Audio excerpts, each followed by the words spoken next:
Well, good evening, good evening, good evening. I want to welcome you to Word on Fire this evening. I tell you what, it's a good day to be alive. I want to say once more and again, Happy New Year to everybody that's here.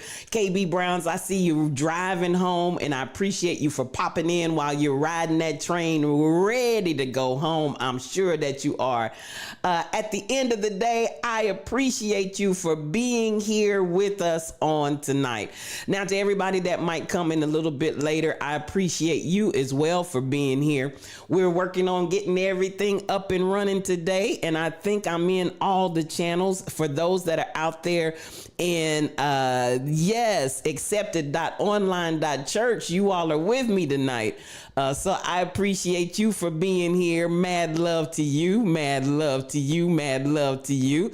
Let's do this. I'm so excited. You can put in your prayer requests over there. You can chat. You can do whatever you need to do, comment and talk with me in the accepted.online.church platform. And then, of course, we have all of our other platforms that are here. And so we're good and happy to see you as well. Now, you know, we are studying from The Complete Sayings of Jesus by Arthur Hinds, Hinds. And all it is, as I've said before, some of you are going to purchase the book and follow along with us as we go. So that being said, for those that have purchased that book, and I don't make any money off of that. That has nothing to do with something that I'm trying to accomplish, some kind of income or whatever. It's just a matter for those that would like to be able to follow along in the text. You are welcome to do that. Tonight we are, let's do a recap. We started with the birth of Jesus. And we talked about how Herod was after the child, and we saw Joseph take the young baby and go into Egypt and stay there until those that wanted to kill the baby were dead. Then we saw Jesus the following week. We talked about Jesus coming to Jerusalem for the Feast of the Passover with his parents, and there he got caught up. Children, he got caught up, and he was excitedly mystifying them with his wisdom, knowledge, and understanding. And while the parents had gone home, Jesus was nowhere to be found in the number. And we see him at the age of 12, and we talked about the reality that a bar mitzvah and a bat mitzvah takes place at the age of 13, where in the Jewish culture, that is the age of accountability, if you will, where those individuals are considered to be adult and no longer the parent's responsibility spiritually. Excuse me. And Jesus was not quite there yet at the age of 12. And he still, even though he was fully God, he was also fully man. He still had to abide by the constructs and confines of his natural life, which, again, he was born of a woman, just as any man or woman has to be. He was born of a woman, and we find him not trespassing in the earth, but he came into the earth the same way that every other man, woman, boy, and girl does, born of a woman. However, it was immaculate conception, because that was conceived of Mary, he was conceived by the Holy Ghost, seeing that she knew not a man. Then we see coming on and identifying Jesus after saying to his mother and father, "Wist ye not that I must be about my father's business?" Well, but you're out of order, because you're still under our direction. You're still under our care and accountability and responsibility. So we see no more of Jesus until after the Bible says, and Jesus went down to Nazareth, and the young child grew. And so we identify that even in our spiritual journey, there is that space and place where we too have to grow and develop and come into another level and come into another place of developing our maturity, our process. And I'll say it, and you'll hear me continue to say this over and over again as we take this journey. You've got to go through the processes. You cannot jump over a certain process and go to another place. I really feel like this is a lot of the problem that we see going on in our spiritual journey and community right now, because people do not want to go through the process. You have people that come in today and they are a star and a wonder today, having gone through absolutely positively no process, no maturing, no anything. And unfortunately, this has seriously plagued the church, the ecclesia, not the temple, not the body, not those that are spiritually connected. But as far as the ecclesia, it has really, really wreaked havoc in the church, because at the end of the day, we have a lot of immature people, a lot of those that have gone through no processes whatsoever. And unfortunately, many of those individuals find themselves in leadership roles. Now, as we came on through that teaching, we see Jesus being baptized in the River Jordan, and we see the humility of John the Baptist. And we see how John feels like he is not worthy to, as he said, lace your shoes. I shouldn't even be able to tie your shoestrings. And Jesus says to him, suffer it to be so now. Now we see, if you will, a comparison of a Jesus who at the age of 12, I'm sure he was smelling himself. I'm sure he was feeling some kind of way, that he had the doctors, he had the scribes, the Pharisees, he had the learned and the wise men mystified by his ability to talk in wisdom and knowledge and understanding. And I'm sure that probably felt good at 12 years old to the flesh. And we see him having to develop to a level where he's able to come in humility, with humbleness, and say to John, his cousin, suffer it to be so now, because we've got to fulfill the law of Christ. So we see that maturing process that knows how to be humbled down. And I think that is a very, very safe place to start when you start talking about processes and maturity. My dad used to say, when he was preaching, he would often bring up the point between the wheat and the tares. And what he said so frequently, and this always stuck with me from my childhood, and that was that wheat actually had grains of fruit on it. It had grains on it. And so when you looked at the comparison between the wheat that had grains and fruit on it and tares which had none, even though they looked alike, the weight of the wheat would cause the wheat to bow and bend over, meaning the humility was there. Whereas the tares, which had no fruit and had no weight, would stand upright and erect. And he said, when the wheat became mature, you could easily tell the difference between the wheat and the tares, because the wheat with that grain, with the weight of the grain, would begin to bow down and humble itself, where the tares would be standing upright, vertically erect, because they had no weight, they had no substance, they had no fruit. So I loved when he would break that down and share that in his preaching and teaching ministry. I loved how he would bring that point out. So with that, again, I want to say, we see Jesus, who was not allowed to just develop up as a tare. And for anybody that doesn't know, when you talk about the wheat and the tares and wheat do look alike. But again, that key significance is that wheat literally has grains of fruit on it, and it will begin to bend over or bow down, if you will. So that is for anybody that maybe did not know the idea and the understanding of the wheat and the tares and the comparison, and the idea that the wheat on it actually caused it to have a different posture. Can I put it like that? When you have fruit, when you genuinely have fruit, you will have a different posture, and that posture is one of humility. So that's what we saw when Jesus was baptized in the River Jordan. And of course, the Spirit of God descended like a dove and said, "This is my beloved Son, in whom I am well pleased."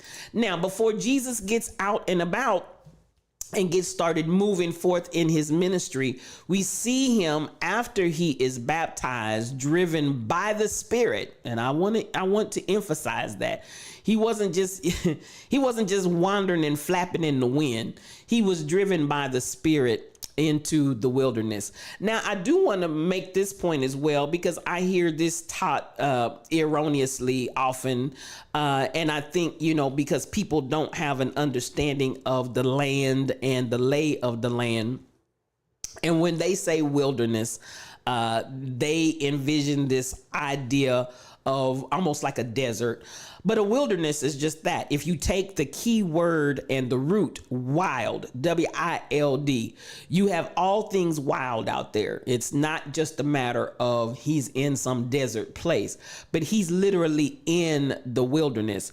And I also want to emphasize that point as well, because when we talk about him bringing his flesh under subjection, it's not that he's not eating because he's in the desert where there's no food. I want to emphasize that, because sometimes we miss some critical points that make a difference in the telling of the story.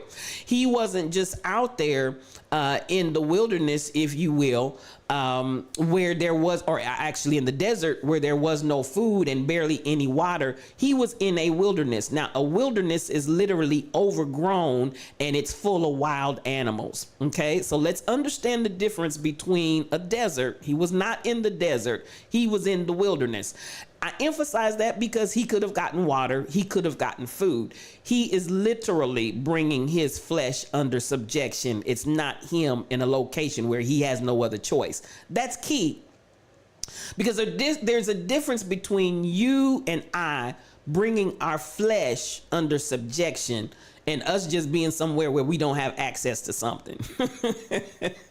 Hello, let's understand that. There's a difference between you and I bringing our flesh under subjection and us being somewhere where we just don't have access to a thing.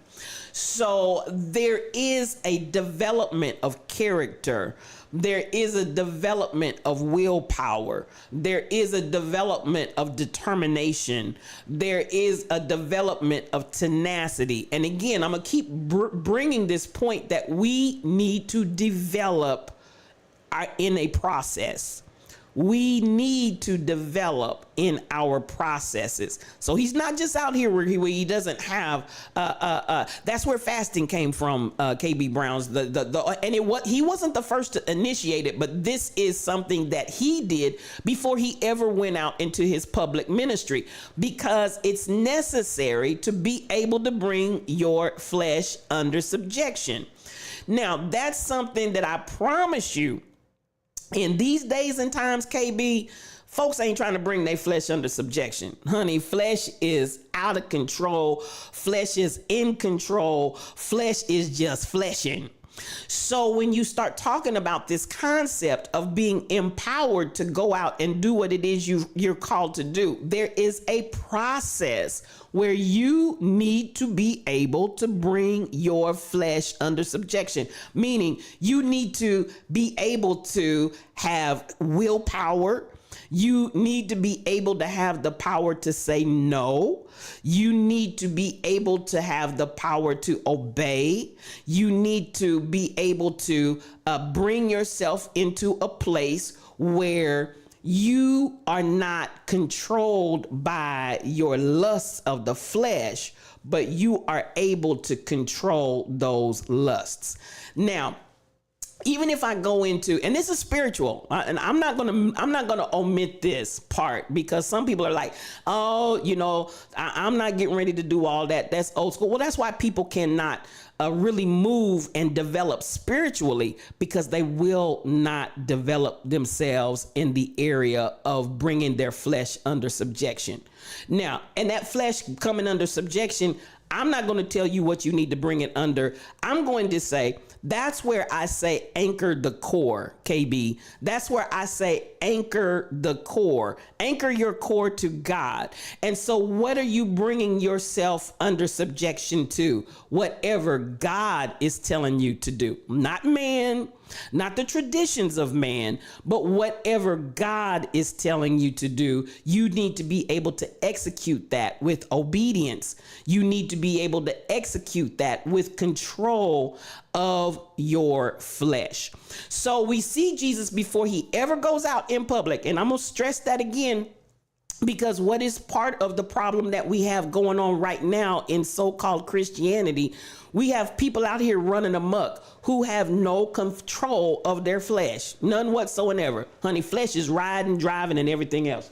And it's unfortunate because these are the individuals that end up in leadership.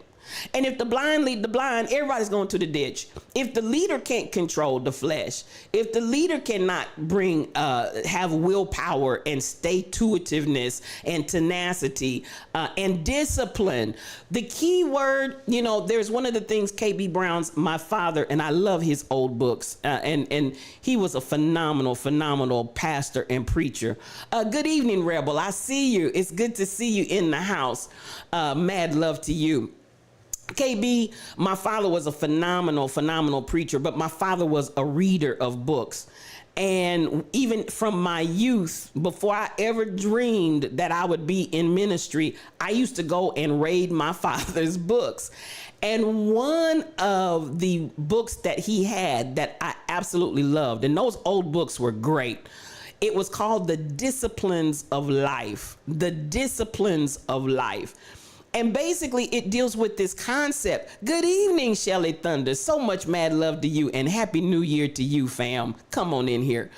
But KB, the name of the book was The Disciplines of Life. And this is the whole essence behind fasting. And I can promise you 100% of Christians today do not believe in fasting. And I'm not even going to say Christians, because there are a lot of other faith traditions outside of Christianity that are very committed to fasting because they understand the need to be able to bring the flesh under subjection. They understand the need that I can't just be out here wild and out of control. They understand that there has to be that level of discipline. And the one thing about The Disciplines of Life, I love that book.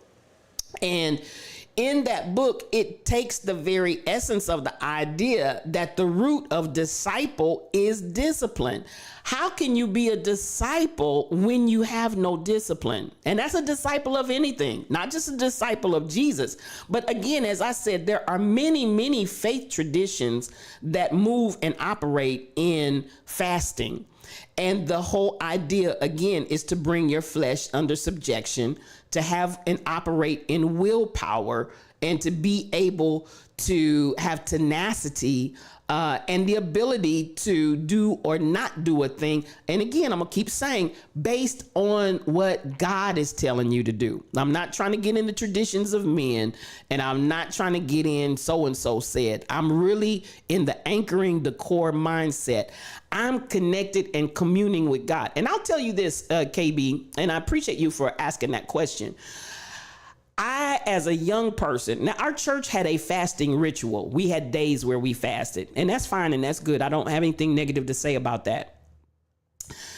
I would find myself, even as a child, even when I was young, because I had a journey with God, and I had a relationship with God even predating what we call going and getting saved. There was just something spiritual that I had a relationship with God. I really did. And I would find myself fasting, and I would put myself on fast. And so at the end of the day, don't ask me why, and I'm sure it had a lot to do with why and who I am today. But even as a small child, and this was not ritualistic fasting, because like I said, in the church that I came from, they fasted every Tuesday, every Friday. But it wasn't a matter of that. I felt compelled in my spirit, in my relationship with God, where God would put me on a fast. And sometimes I'd actually be in the fast when I realized, hey, I'm on a fast. I would already be into it. It wasn't something legalistic. It wasn't something ritualistic. It was in my spiritual walk. And I would pull away, and I'm telling you, those were times when God would speak to, and my parents were utterly amazed, because they'd be like, "You fasting again?" I'm fasting.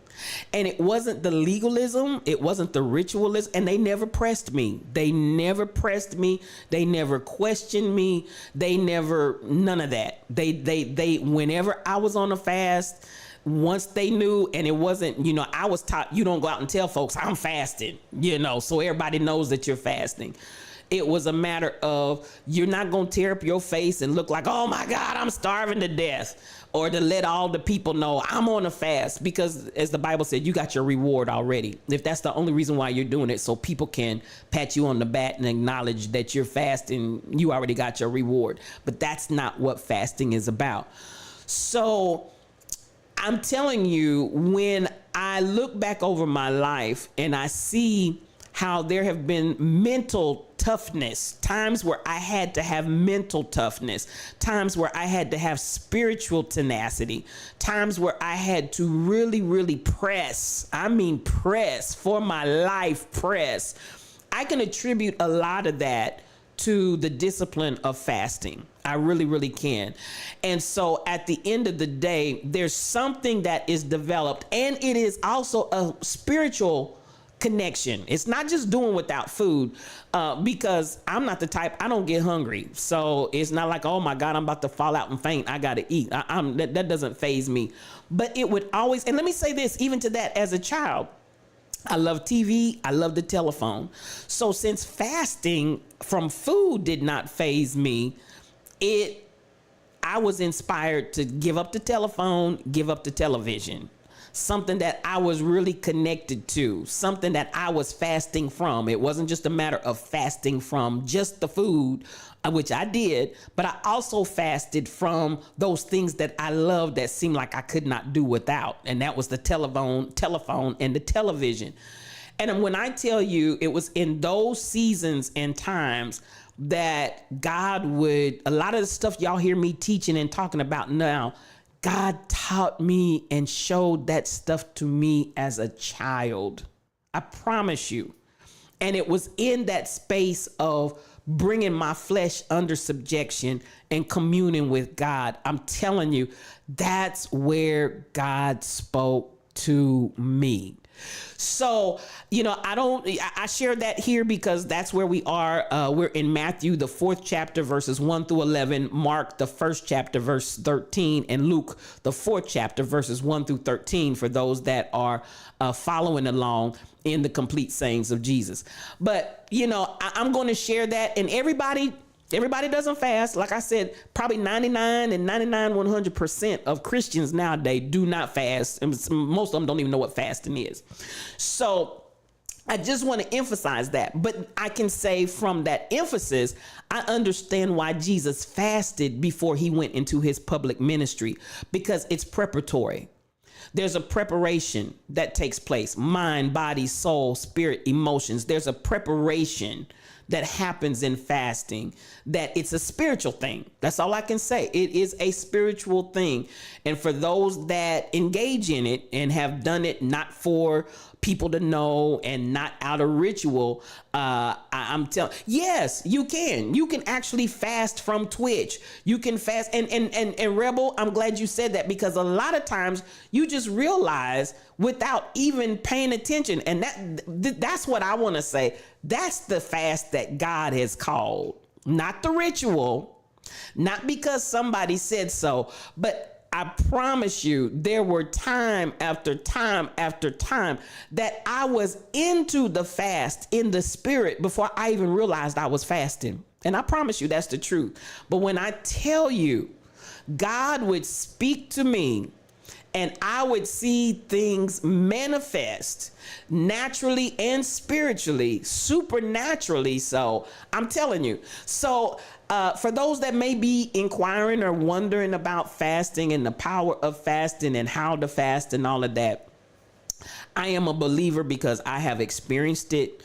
I've experienced the power of fasting. I've experienced the power of my ministry in fasting. And again, not in ritualism, and not so that people can know and I'm face all tore up and I'm, no. It is a spiritual thing. It's a spiritual connection. And as Rebel said, you can actually be into it before you unknowingly, before you actually realize that's what's going on.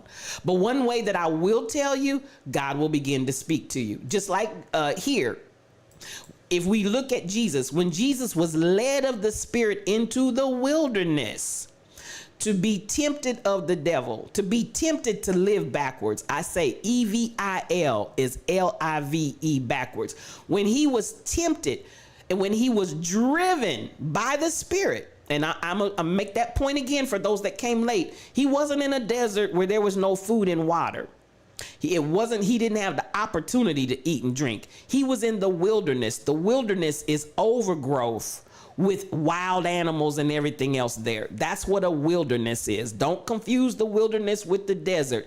The desert is no opportunity, limited food, limited water. That was not the situation. He was in a wilderness where there was an overgrowth and all kind of wild animals out there.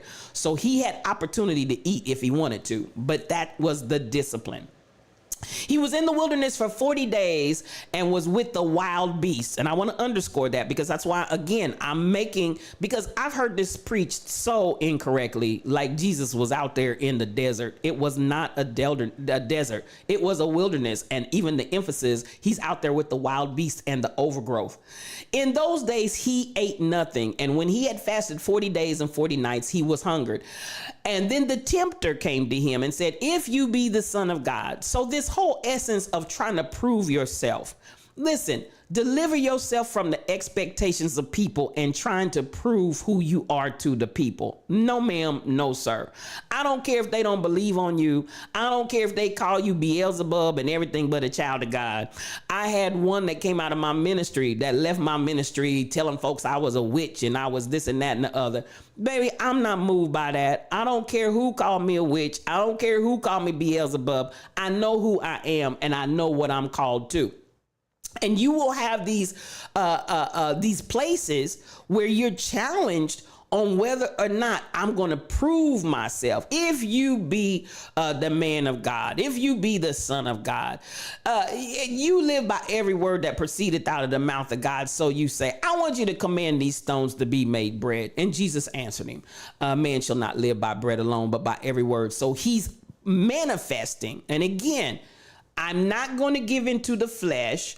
I'm not going to give in to what people expect me to try to prove to them.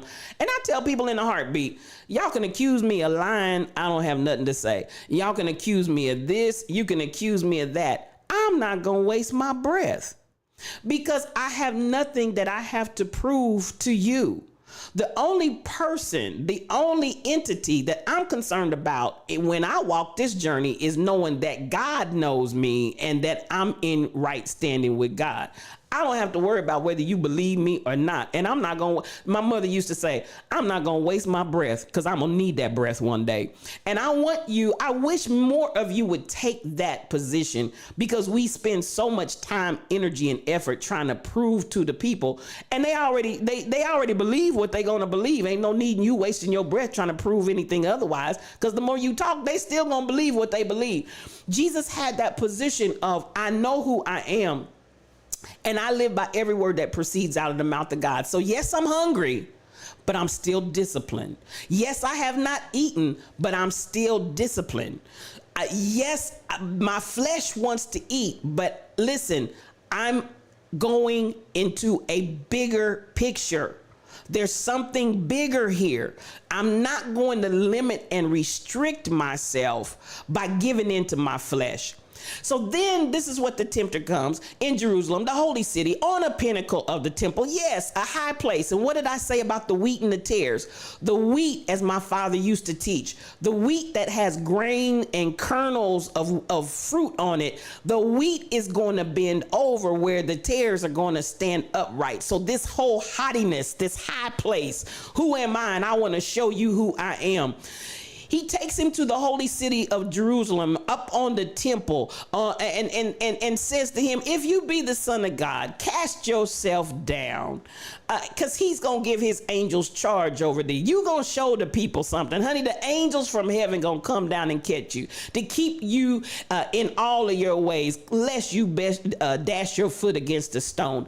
So at the end of the day, this whole idea of almost like, I'm going to show myself how mighty I am. I'm going to lift myself up in my ego. I'm going to lift myself up in my attitude. I'm going to lift myself up. And at the end of the day, let the people see me. Let the people see the angels come down and catch me up. You know, and this part where it seems so, hey, stirs the soul. Worthy Wednesday to you, my brother. Nothing but mad love. It's so unfortunate that people put so much stock in what people think of me and trying to prove themselves in front of the people. Baby, we ain't got nothing that we got to prove in front of the people. We do not have anything that we need to prove in front of the people. And getting caught up in haughty and high-minded to try to prove who we are and what are we. Because I'm going to tell you what, while you caught up in all of that energy, you're going to make a fool of yourself and embarrass yourself in front of the people. Because I promise you, just when you get high and lifted up, that's when you're going to come off looking silly. My mother told a story of, and this is a true story, it's not a made up story. There was a preacher that would make fun of all the other preachers when they would preach. He would sit in the pulpit, and even during and after the service, he would make fun of the preachers. Well, the time came for him to preach, and he got up and he's going forth. He's, oh my goodness, he's tuned it up. He's reading from his manuscript. And long about time that he lifted his ear to squall a good one, all of his papers flew off that lectern.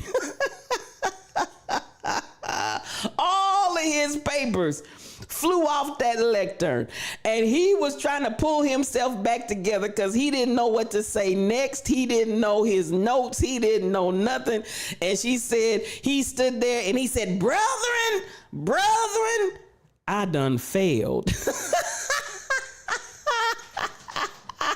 And one of the preachers, now this is where it gets a little ugly. One of the preachers that he had mocked and laughed at in the pulpit, my mother said he went right up in his face and pointed his finger in his face and laughed him to scorn. And at the end of the day, even though that may have been some ugly behavior, come on, Jonna. It was the wind versus the words. She said that man said, brother, I done failed. He gathered his papers after the other preachers laughed him to scorn and went and set his happy tail back down in the chair. Now, I'm saying that, listen, he got his papers. You understand what I'm saying? He got his papers.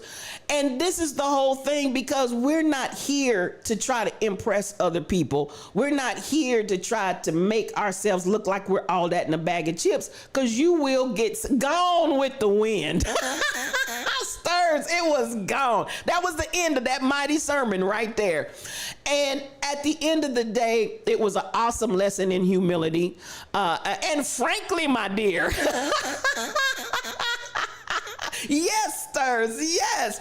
So at the end of the day, this whole element of why we feel that we're in competition, why we feel that we have to impress people, why we have to make ourselves look like we're so, as my aunt used to say, how great thou art. That's what a lot of people are singing to themselves. How great I am, how great thou art. And they singing it to themselves in the mirror. No, ma'am, no, sir.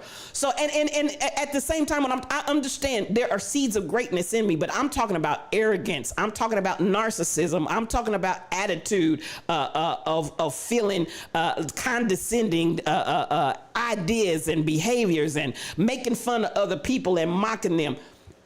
It's going to come back to bite you in the butt. every time.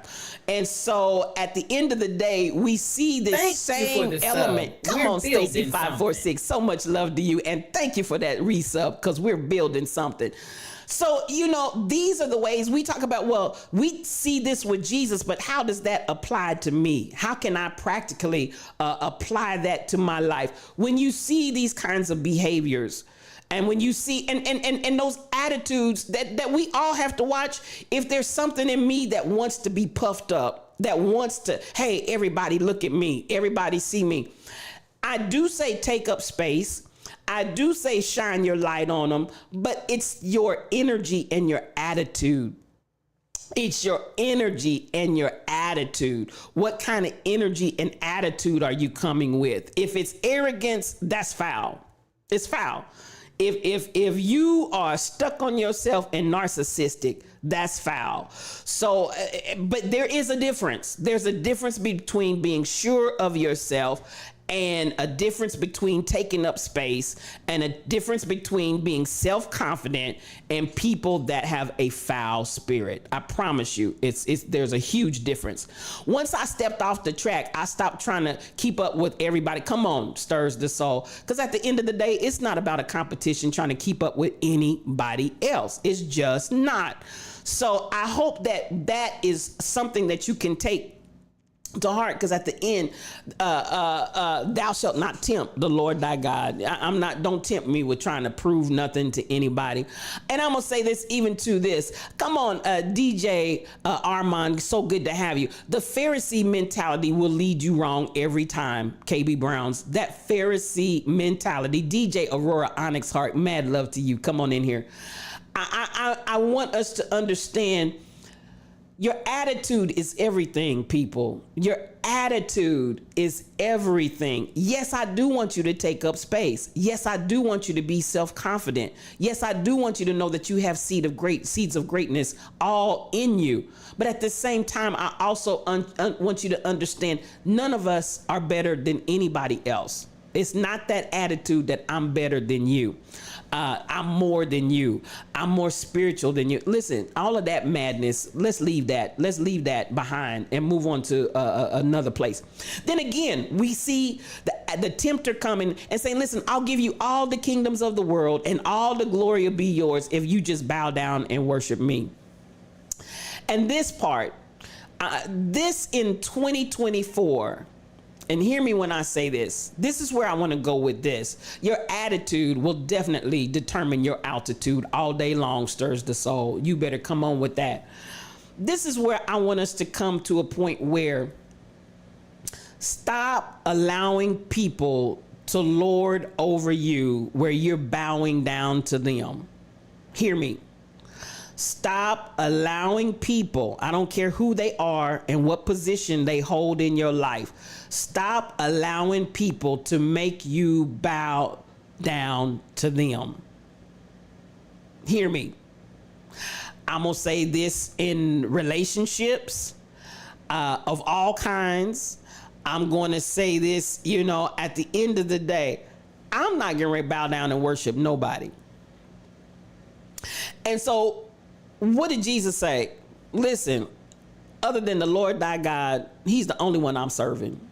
So when you come at me with that rank energy of trying to bring me under your subjection, trying to bring me down low and put me under your finger and put me under your foot and make me serve you, and no ma'am, no sir.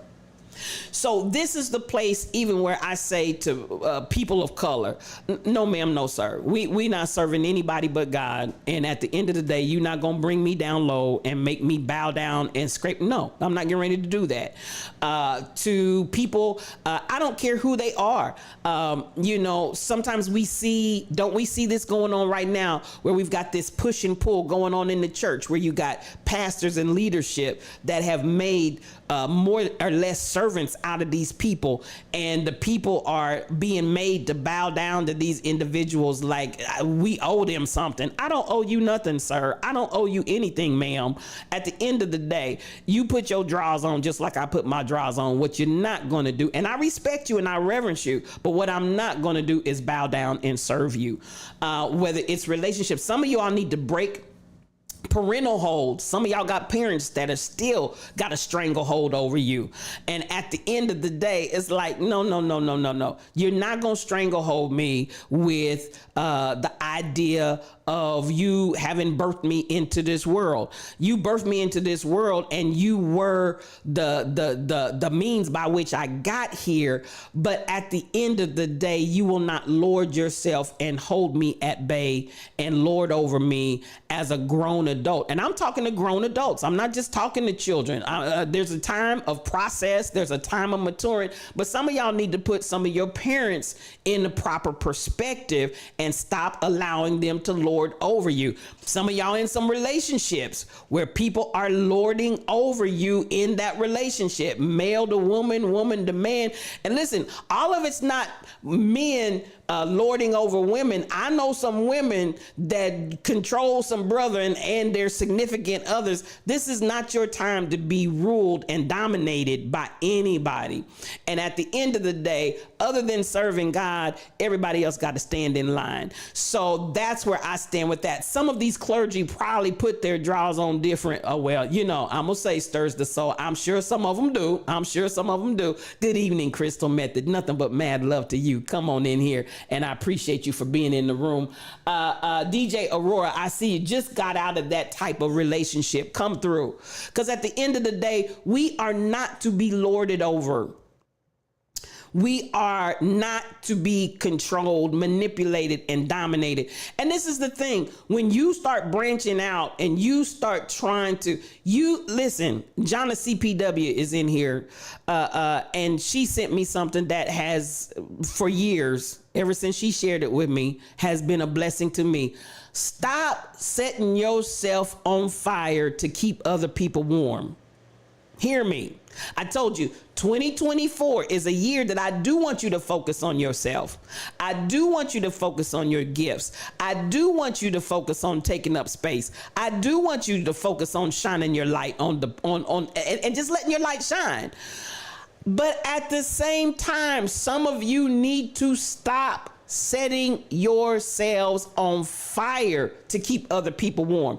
And stirs the soul. This is exactly what preachers are doing from the pulpit. They got their congregations and their membership like pigs with the nose ring. Because I'm gonna tell you, that was one thing that my father raised pigs. So that's what I'm used to. I'm used to the pig pens.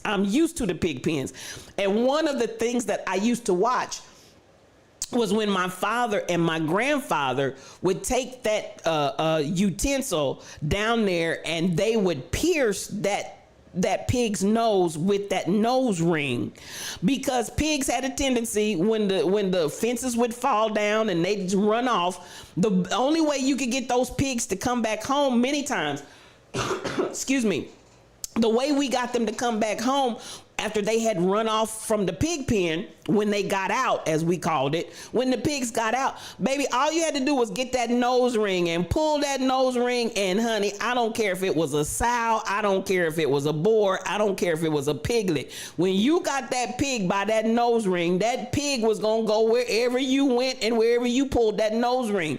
And that's what many preachers, that's what many people in relationships, some of you with your family members, close and extended, they got you with that nose ring, baby.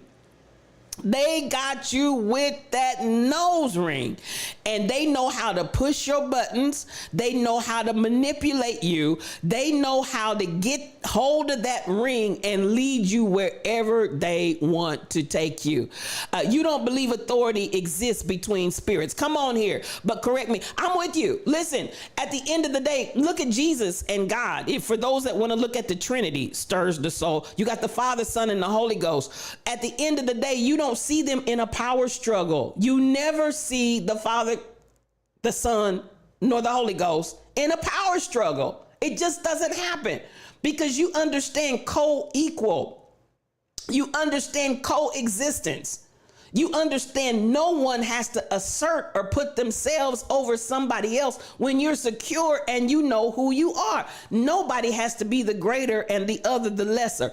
You do not have to diminish yourself to make someone else shine. No, ma'am, no, sir. And if you find yourselves in situations where you've got to be less than, I'm telling you, that is the equivalent of the adversary and the tempter telling Jesus, I'll give you anything you want if you just bow down and worship me. I'll give you anything that you want if you just do what I tell you to do. I'll give you anything that you want. And at the end of the day, it's a game and a lie. Can I say it again? It's a game and a lie.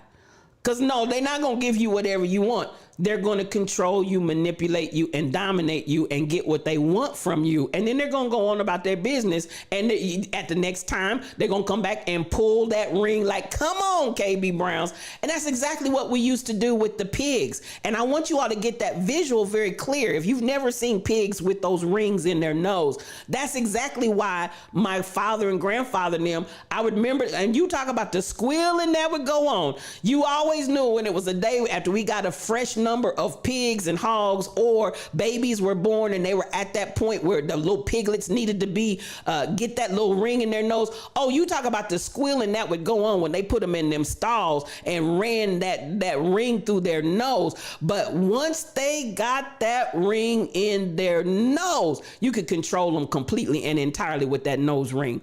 I want us to understand that is not what God desires or has designed for anybody. You are not here to be manipulated, controlled, dominated, or run. So as we look at, again, how do you get, is that why bulls had, listen, they put those those rings in their noses, stirs the soul, because that's a very, very tender spot.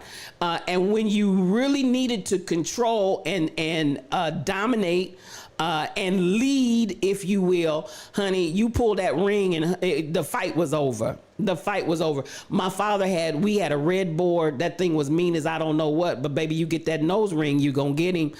We had a big old sow. We had big old fat sows. We had pigs, piglets, you name it. You get that nose ring, you got control of them.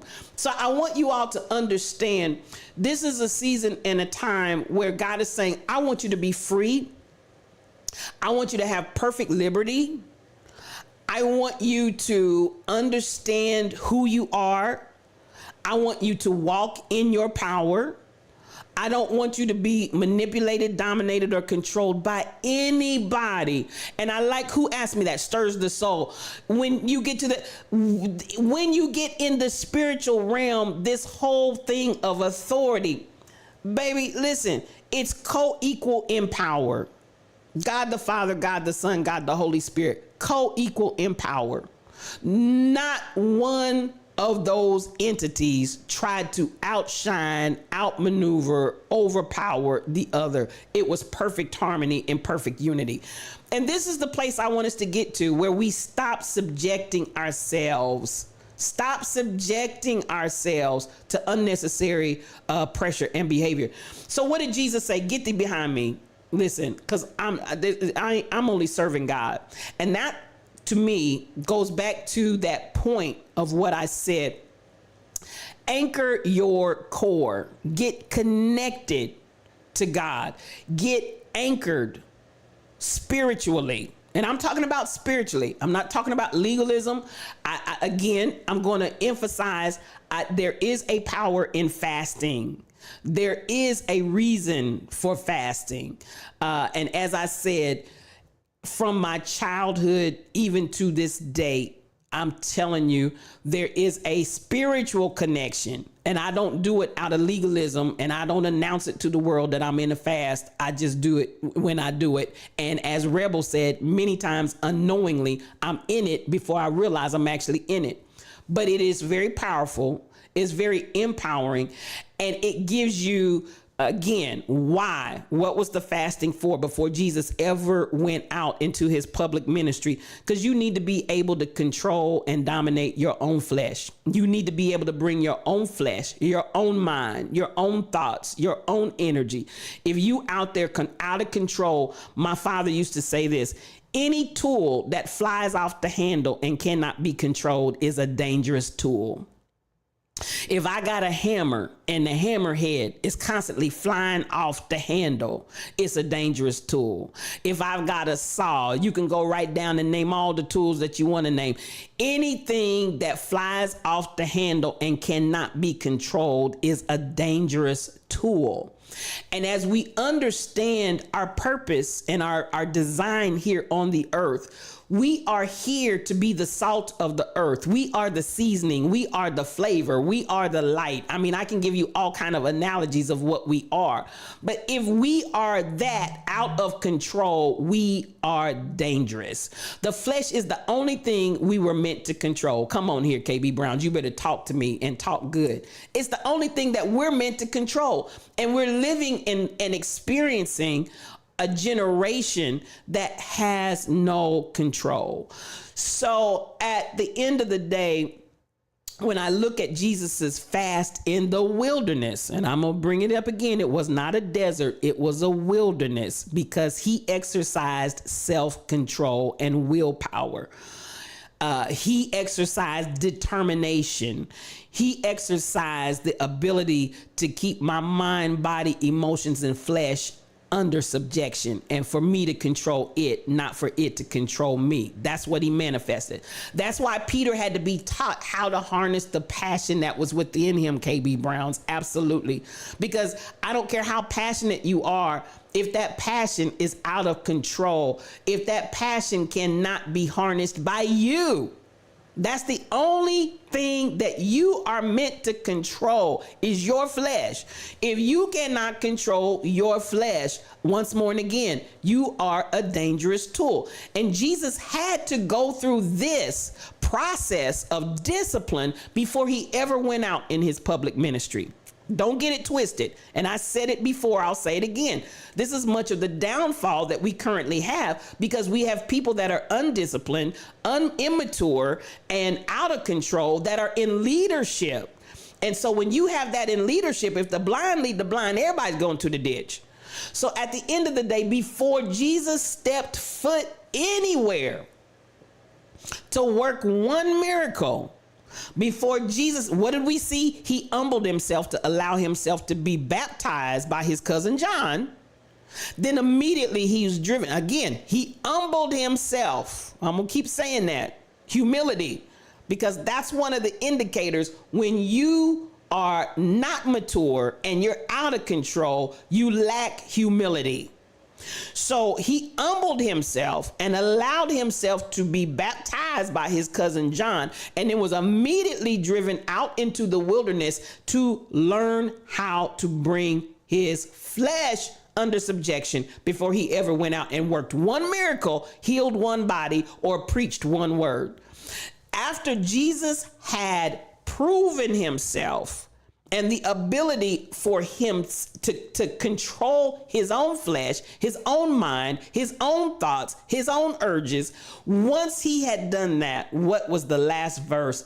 Then the devil left him. You got to pass the test. You've got to mature. Am I talking to anybody?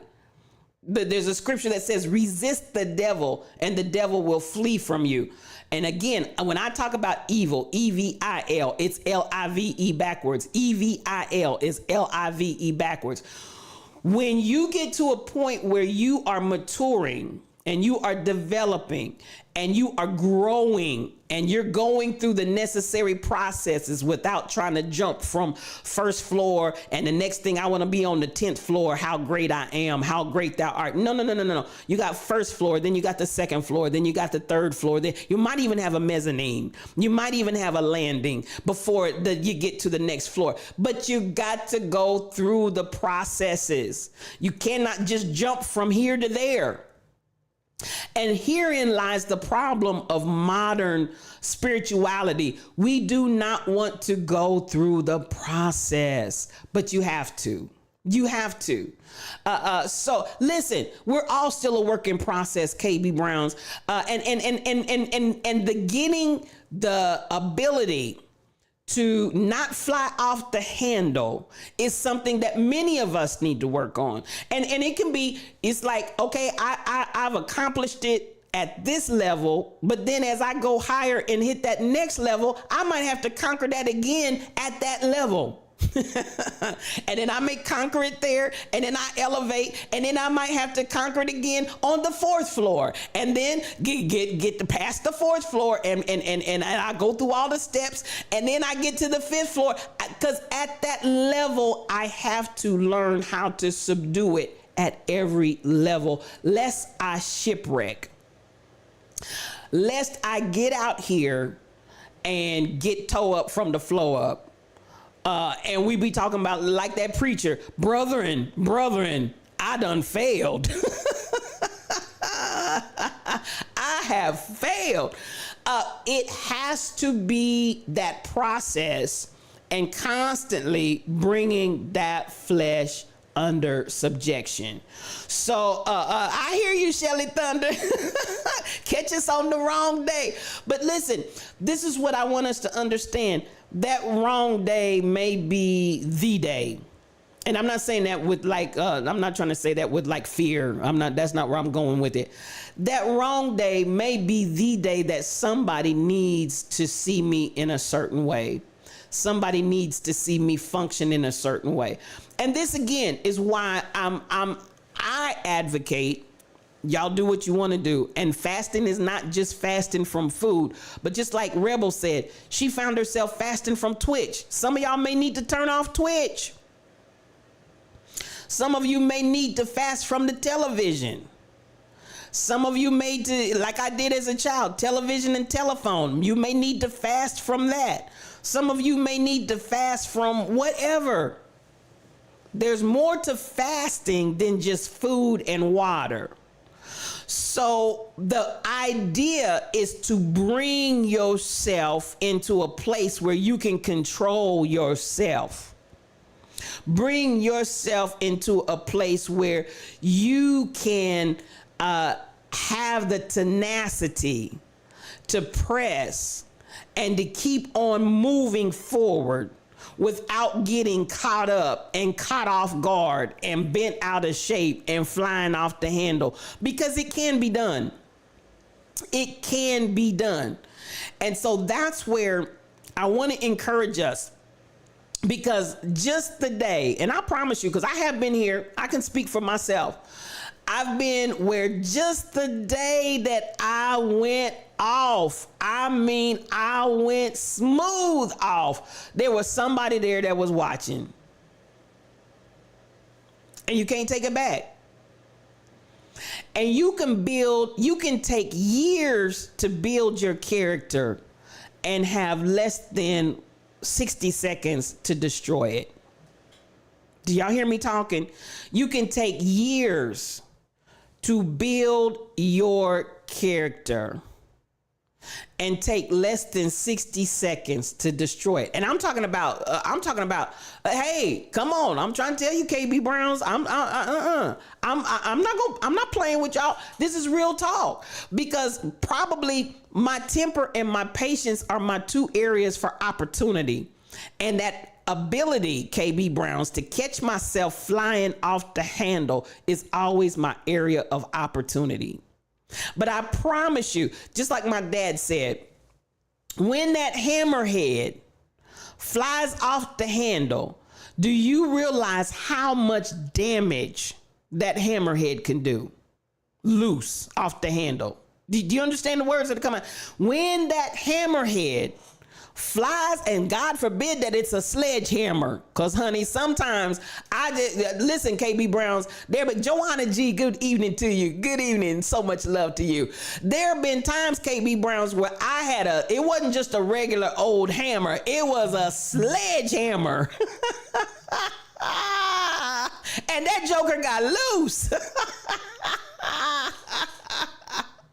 That sledgehammer got loose. And you talk about folks being devastated. And that's the part. That's the part that at the end of the day, even though I say that and I laugh, there's still that grieving part that somebody got bludgeoned by that sledgehammer head that got loose from me. And I mean that sincerely. There are times my heart is grieved. My heart is grieved for the times that my sledgehammer head got loose and folks got bludgeoned. And many times, this is the thing. I want you all to think about this in the way that I'm saying it. And I'm using this analogy because I want you to see it. More times than not, it's the innocent people that are standing there that get bludgeoned. Do you understand the words that are coming to my mouth? Didn't somebody say, my rod and my staff stirs, but not to beat them down, not to beat them down. So, you know, and hear me when I say this, more times than not, and I want you to think about this, because it is, you know, some of us may need to fast from some of the words that come out of our mouths. I mean, I'm just saying, it's usually an innocent bystander that's close to you. Hear me when I'm using this analogy. It's an innocent bystander that's standing too close to you that ends up getting bludgeoned by that sledgehammer head that done flew off the handle. And they're just innocently standing and supporting you in your space. So I want us to think about that. I want us to think about that. We all have to watch our mouth all the time, Stacy 546. We have to watch the fruit of our lips and what comes off our tongue, because once it's released, you cannot take it back. And that's just the truth. Once it's released, you cannot take it back. So as we talk about why Jesus went out and was driven into the wilderness, because all of that had to be brought under subjection before he went out and started dealing with the people. Otherwise, it would have been a hot mess. You understand the words that are coming? If Jesus had gone out ill prepared and not having brought his flesh under subjection so that the devil leaveth him, as the last verse says, it would have been a hot mess. So at the end of the day, I want us to really pay attention. Oh, is that the one reason? Oh, so much love to you. I can't start the whole thing from the top, but I will put it out there. And I got accepted.online.church. I got the right stream. I got everything in correctly today. So it actually is streaming out there. I will put this on demand in accepted.online.church so that you can watch it, as well as some of you have asked about this past Sunday's sermon. I'll also put that on accepted.online.church as well, so you can go out there and watch the replay. Now, I hope that you all have been blessed by this teaching. This is Jesus in the Wilderness. Again, I am teaching from The Complete Sayings of Jesus by Arthur Hinds. And you can go out and get the book if you want to. I'm not making any money off of that. I'm just saying, if you want to follow along, this is the text that we're using, is The Complete Sayings of Jesus by Arthur Hinds. Arthur, Arthur Hinds is the words that I'm saying if you want to get the book. Now, KB Brown's, the tongue has the power of life and death, and those who love it will eat its fruit. Come on with that word. I appreciate that. Anybody that has questions or comments before I get up out of here, because this is a Bible study, and I do want you all to be able, you all have been talking and engaging the whole time, and I appreciate the input that you've been putting in. Come on, KB Browns. Thank you. God is doing this. I appreciate you. So at the end of the day, for anybody that has a question, I do appreciate the questions about fasting that were put in. There were some other questions that were put in. I appreciate you all. And to those that ask questions, let me ask you, did I answer your questions? For those that ask questions, did I answer your question, or did I leave something unclear or unexplained? Let me know before I get up out of here. Did I answer the question. Come on, the gift, Nathan Lamont. I love me some you, baby. I love me some you. Did I answer your questions? Because I don't. Okay, awesome. Okay, stirs the soul. KB Browns, did I answer I think you asked me about fasting. I'm not remembering, but I know. Okay, stirs. Thank you. I don't want anybody to come in and have a question and leave with that question still on your mind. So there we have it. So we've come a ways. Next week, let me look at what we're going to be talking about on next week. I'll go ahead and give you that. For those that would like to, John answers the priests. That is taken from the book of St. John, chapter 1, verses 19 and 20. Actually, just read St. John 1. And that's where we'll be on next week for those that don't have the book that would like to read it ahead of time. You would do real good if you would chat. Excuse me. Come on, KB. Listen, we keep each other. We keep each other on track because you guys are just as much a blessing for me as I hoped that I am for you. Come on in here, MCPA 12, 6 o'clock on Wednesday nights from 6 o'clock to 7 o'clock. And I think I am at my top of the hour. It's 7:03, so we're right there at the time. I will put it, because I did get it. Thank you, Lord. I did get it. It is recording in accepted.online.church, and I will put it up again for on demand for those that may want to go to accepted.online.church and pick it up on demand. I will queue it up where you can see it over there again. This has been an excellent teaching. It's been an excellent class, excellent journey with you all, excellent questions, excellent input. I appreciate you all. And so I hope that this is blessing you, and we're going to continue on. I will be back Sunday afternoon at 2 o'clock p.m. 2 o'clock p.m. We'll be on Accepted in the Experience, and we'll continue on. I'm talking about self-aware. We talked about AI, artificial intelligence. And what do we call an artificial intelligence? Any intelligence that is not truth, that is not fact, that you have been taught or embraced as a fact over your life. And I want you to become self-aware. That's what I'm teaching on the beginning, this first quarter of the year, becoming self-aware. So I am going to be coming back on Sunday. As a man thinketh in his heart, as a woman thinketh in her heart, so are he and she. We're going to be taking that to another level, and we're going to be developing that thought. Come on, Michelle. So much love to you. It's good to see you. I love you all. I absolutely positively do. To everybody that's here on tonight, I appreciate you. I hope this Bible study has been helpful to you. Please do not find yourself like that preacher. Brethren, I done failed. Let's just live life, be us, but do not be dominated. Do not be controlled. Do not be manipulated by anybody. And walk your walk, talk your talk, and live your journey. And let's do this.